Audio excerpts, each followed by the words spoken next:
have to, we may have. Real quick, are you like tapping your finger? No. There's something coming through the microphone? It might just be me holding the actual computer. So I'm going to not do that. Are you still hearing that? No, not anymore. Okay. Girl job. I love your diastema. It's so cool. It's gonna have to close at some point. Okay, so like when I first got the big old gaps, my like upper lip would fall in between the gaps, and it was such a weird feeling to me. Yeah. Do you know what I'm talking about? Mm-hmm. Mm-hmm. Yeah, and then I actually got used to it. Now it's gone, obviously. I have gotten so many questions about FMA. Like, as I've told people that I'm getting FMA, everybody's like, tell me about FMA. What's happening with FMA? Are you getting FMA? So what's happening with FMA? FMA is, just real quick, FMA is Base Genetics' protraction suite, so to speak. Right. It includes both the apparatus to, connect or couple the actual FME as a bone anchor with whatever headgear is or body gear is being worn to apply force to it, right? Yeah.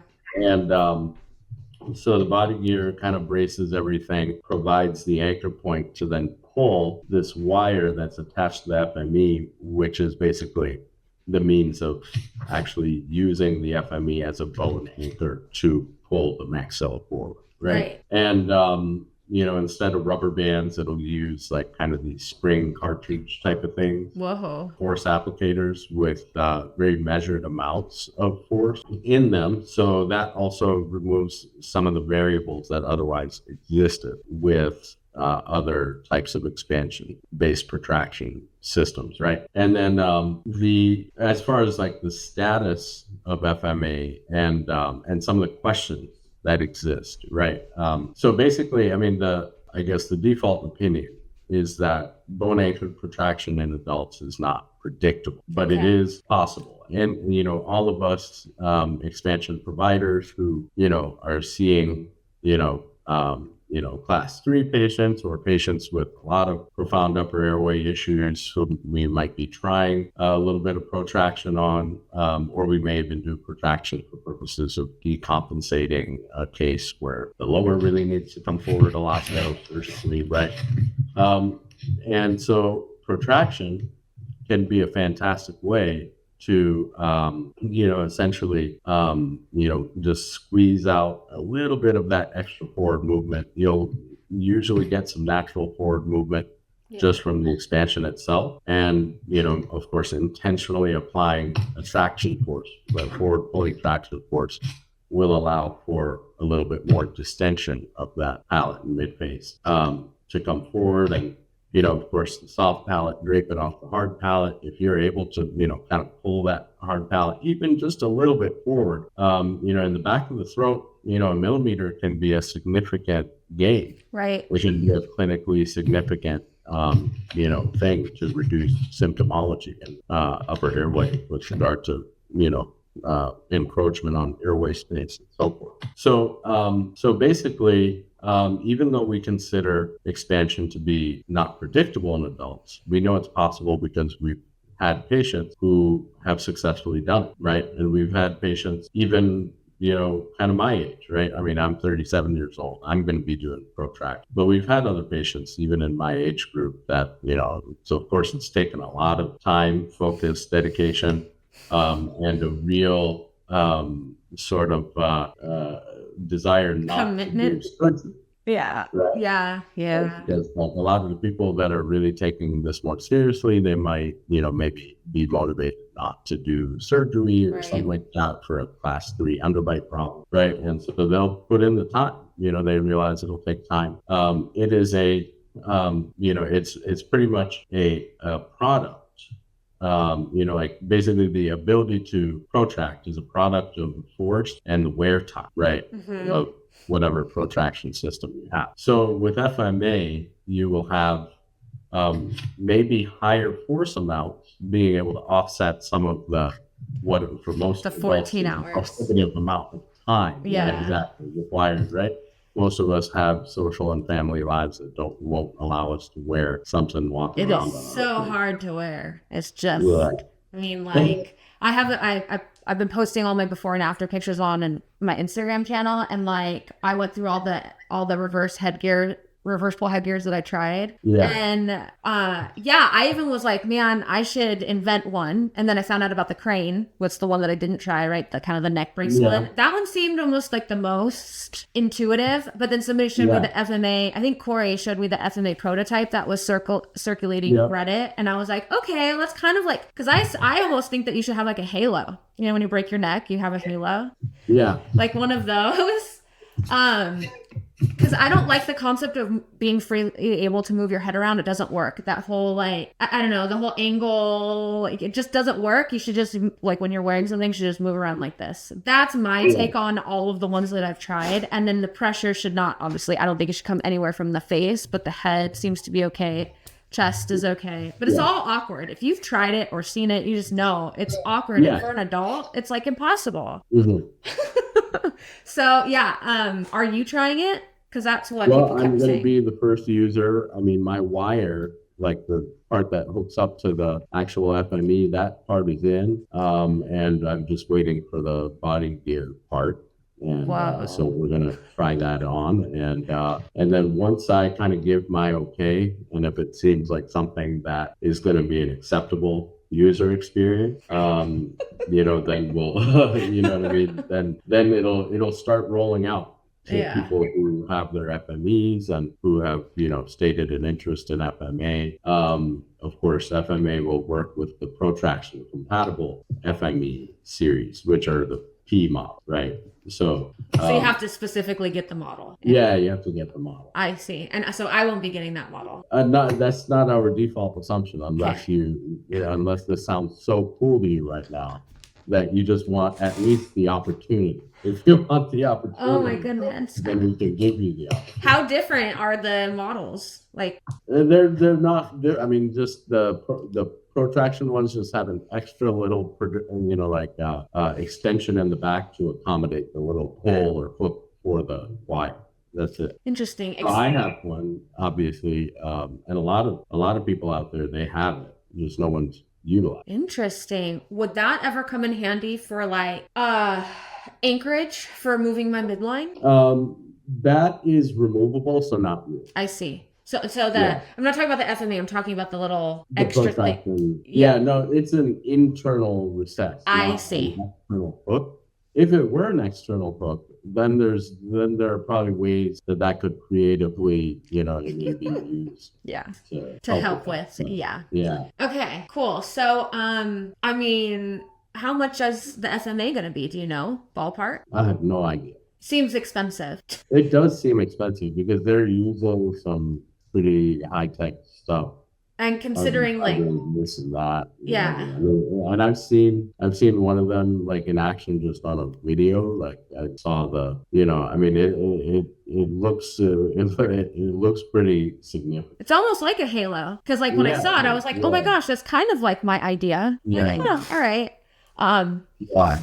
But I get migraines, and so wearing the reverse pull headgear obviously triggered migraines. And so I was like, wouldn't it be nice if I just had they were like a halo that was just pushing on all of my pressure points so that this tubers went down. But that would have to be highly customized, right? I've seen, there were some young men out there that have made a little wood board over their beds. Yeah.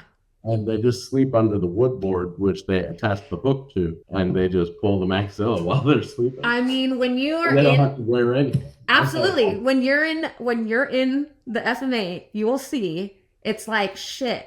You know those like head hangers? I don't know, because I'm a massage therapist, so I tend to see a lot of these alignment tools. So they have that head thing that you sling that you can put on your doorknob. And I was like, I should use one of those, but attach it up above my bed. Yeah. So, because you get really creative when you're in that thing. They're so uncomfortable. And exactly. I'm going to assume the FMA is very uncomfortable. So, I'm interested in protraction because I know that I've needed it just based off of comments. But is it realistic for me? is the question. It's I'm not going to say it's not realistic, but it's perhaps lower yield for what I think the global sort of objective list is for you. Right. But I think you'll get a little bit more out of just doing some expansion straight orthodontics. And Okay. No, that's fair. Because I just already tried protraction as much as I really know that I could use, a very small amount of it.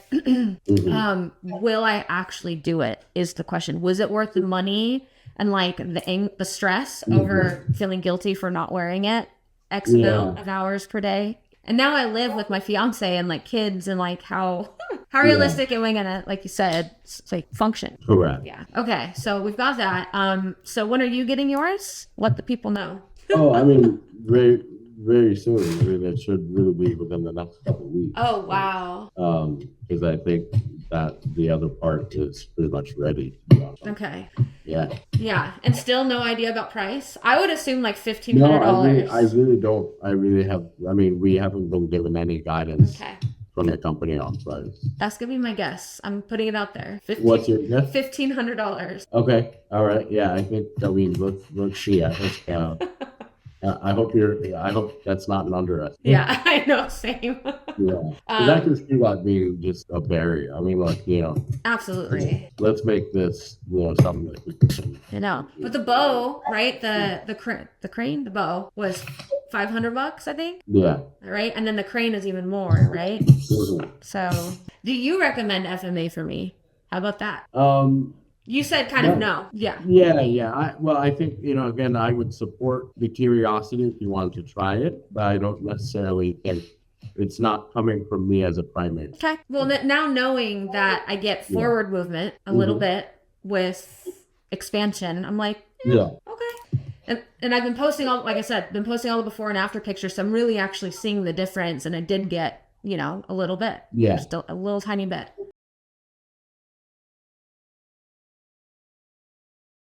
When do we start? What's my holding period? And when do we start braces back up again? I think that might be a working conversation between, your orthodontist and myself. Okay. I think that can start really almost, I would say maybe we take about a month, get the split plus change, and then, kind of know what we got, or at least started to get with expansion. Okay. Know that continued expansion is going to work, but now we can maybe start taking advantage of the space and start moving the teeth, or at least start re-engaging the teeth. But in your case, since midline is such a big part of what we're trying to fix, maybe letting that expansion express before maybe doing too much movement of the anterior teeth. Like we don't want to necessarily do that. Yeah. Right? Yeah. So, yeah. So me personally, I'm waiting to move teeth until we've at least achieved, all, if not most of it. Okay. And then achieved expansion and then wait at least a month, you're saying? Or? No need to wait once we've achieved it. Okay. So there's no holding period. What? Most of the expansion. Say that again? Oh, yeah. No, I mean, we don't necessarily need to wait. I mean, basically, okay. Until we've achieved all of the expansion, or even most of it. So you're saying it's safe, even though, let's say, the bone maybe isn't the strongest yet? Yeah. Okay. Interesting. Yep. Recovery time. What has been the recovery for after the installation? I mean, most people are having pretty uneventful recovery. That's so great. Yeah. I mean, like a few days of unpleasantry. Maybe up to a week, plan for a week of pretty sore or, whatever. But most people are, recovering with pretty much no problem. That sounds very fair. Yeah, the hardest, so these are like the two main reasons why I chose FME. I mean, among other things, but the hardest thing to adjust to for me with MSE were the arms. They cut up my tongue the most, and then the exposed screw is what really hurt my tongue. So the fact that those two variables are taken out with FME, I'm very curious how it's going to feel this time. I'll tell you what you'll probably like and not like Okay. about the FME given the MSC. The MSC, in my opinion, is actually probably ergonomically a little bit better than the Interesting. FME. Okay. Now, of course, the no exposed screws is great. The no arms is great. But the FME is a little boxy. Okay. So it does create a little bit of frustration with the tongue, at least for a while, until you get used to it. So you're going to probably find it a little bit more like cumbersome, even if you don't find it as irritating. Okay. Right. And the corners of it, and of course, now they're rounding out the corners and increasing sort of the radius of some of those transitions, right? Which was very necessary. Will because, mine be rounded? I sure hope so. Okay, fingers crossed. And if not, we can bevel it, and Okay. just chirp side, right? So, and smooth it out. But yeah, so we have, because we have had some user experience complaints with regard to the shape and, projection and height, of the FME. Okay. Of course it needs some of that bulk to be what it is. Give it show, but, yeah. so that's what you'll probably, the MSE too, is very sleek. I mean, it's the sleekest out of all of the. Is that the one that I had? Yeah. Okay. The MSC. Yeah. Okay. Yeah. All right. So yeah, I mean, I'll have a new experience completely. Yeah. Yeah. But overall, the FME is pretty sleek, but it's Can't be just, improved. it's a little bit, especially in the back part, right? And then because of some of that feedback, they, at least Face Genetics has been very good at taking our sort of operator and user feedback and all that, and actually turning that into design changes. Yeah. Right. That's good. And to be able to have actually made this many design changes, and really February, like right now marks like the 1 year mark of when we delivered our first ever one. Right. So, obviously a lot has happened and grown in this time. So awesome. Yeah. Okay. So you're saying you can feel it's like a long and you can feel it in the back. Is that what you're saying? People complain about that. I can see how that get irritating for the tongue. I do know there was a couple of moments with MSC where I was like, do I know how to swallow? Because it almost felt like I couldn't swallow. But the body adjusts very quickly. Yeah. Oh yeah, one more thing was my ear, because I did forget till recently. I don't know if I've already told you this, but I did get vertigo with MSE. And a little bit of my right, so it's the side that everything's leaning towards. So I often wonder if there's just extra pressure there currently. But I got vertigo gradually when I was expanding with MSE, and also what I now know is called pulsate tinnitus, and a feeling of fullness in my ear. It did gradually get after MSE, or you had some pulsatile tinnitus? Here's the thing. I actually think I got it during my Invisalign treatment right before MSE, if I recall. I didn't get the vertigo is what came with the MSE, but I had already that weird ear stuff happening. And then it just came a little more pronounced with MSE. And I did end up going and I got a hearing test, I got an MRI, and everything's fine. And then it just got better. Knock on wood, I don't get vertigo anymore, but I still have sometimes, if I'm leaned over, I'll get the pulsate tinnitus or the feeling of fullness in my ear. So this is something that apparently I've heard some FME patients have had to back turn because of ear issues. Is that true? It is true. Okay.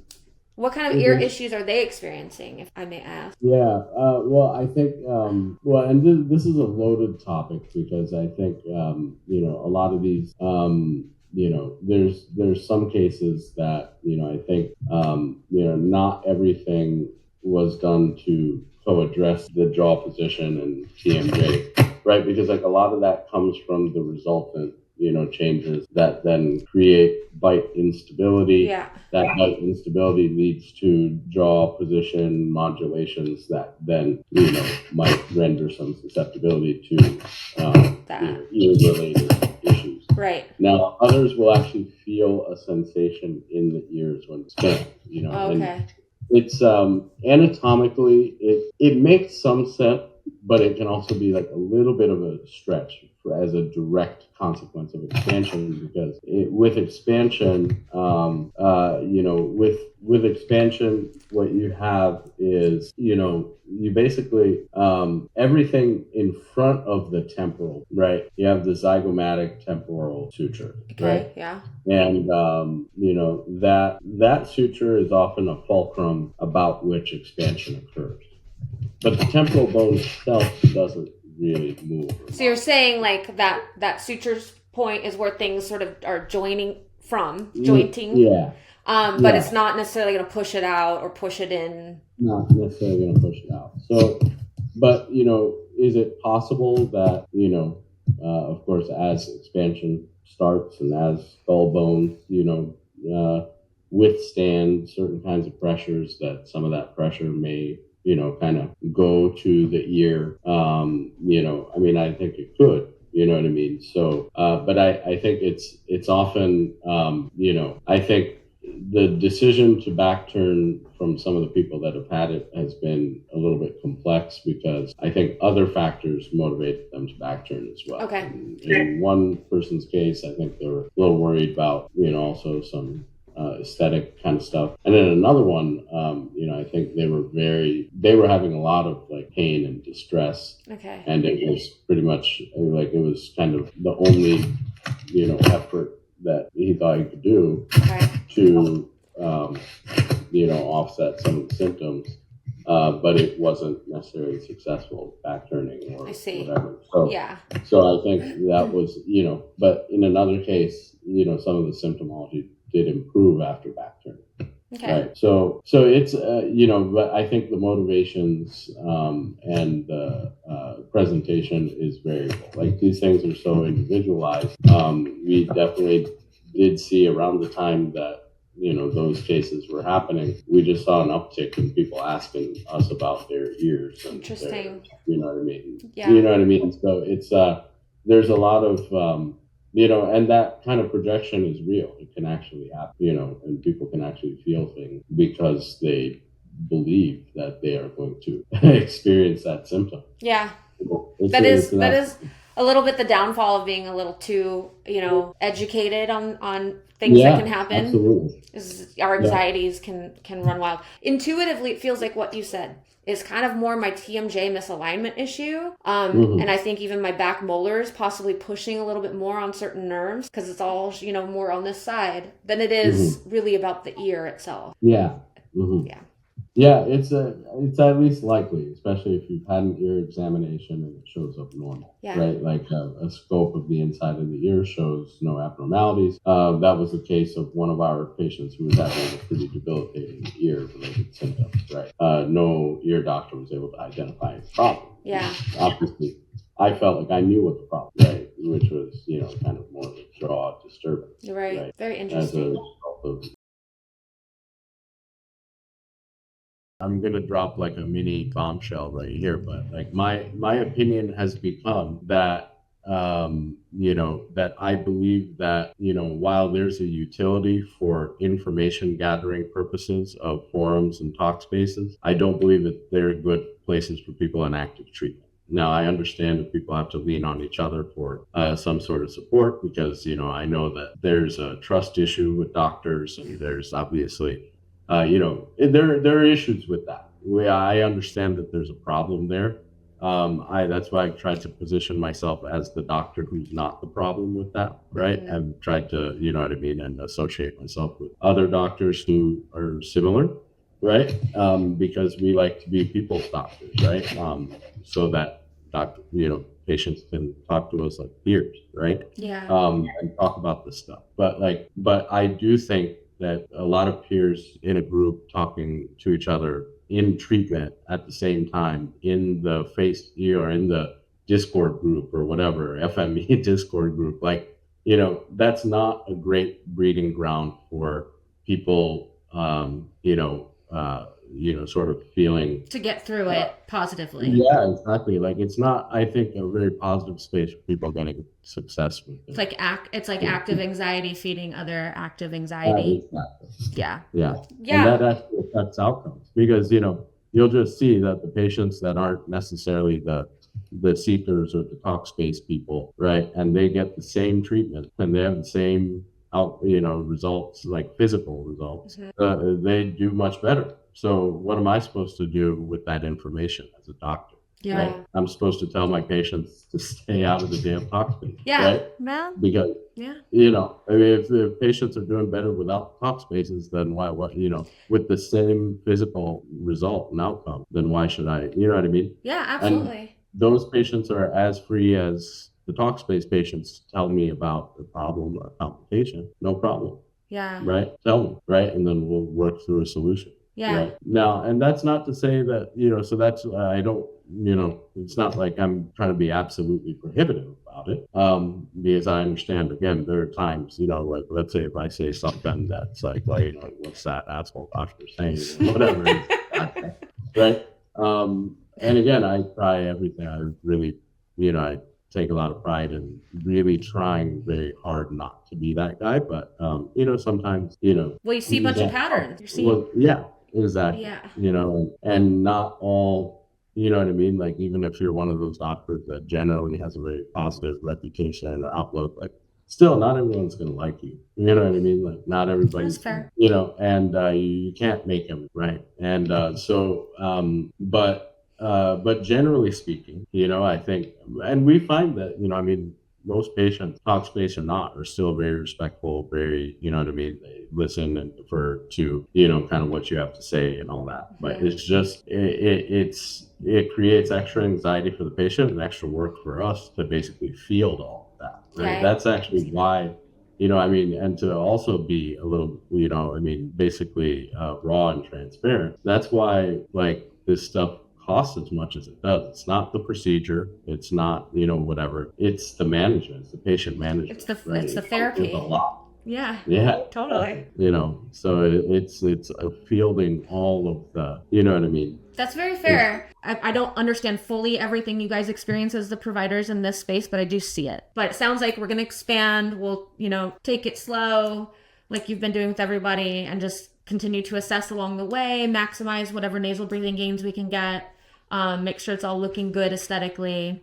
And then hopefully not be too snaggletooth for my wedding. Yeah.